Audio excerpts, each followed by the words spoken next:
அகில இந்திய சட்ட உதவி மன்றம் சார்பில் வழக்கறிஞர் ஜாய்தீப் முகர்ஜி எழுதிய செக்கா எலும்புகளின் சாலை புத்தக வெளியீடு.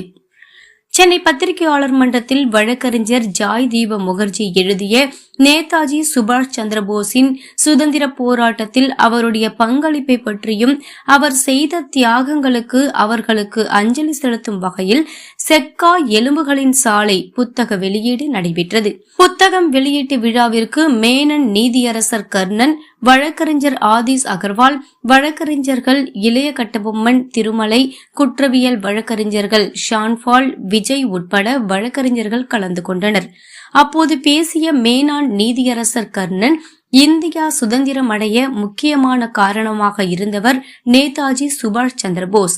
தமிழகத்திற்கு அவர் வந்தபோது அவருடைய உரையினை கேட்டு நேதாஜி சுபாஷ் சந்திரபோஸ் ஆர்மியில் தமிழகத்தில் இருந்து அதிக அளவில் சுதந்திரம் பெற இளைஞர்கள் கலந்து கொண்டனர். சுபாஷ் சந்திரபோஸ் துப்பாக்கி ஏந்தியதால் ஆங்கிலேயர்கள் வெளியேறும் சூழ்நிலை ஏற்பட்டது. இந்த நிலையில் அவர் எப்படி இறந்தார் என்கின்ற கேள்விக்கு இன்று வரை சரியான பதில் இல்லை என்றார்.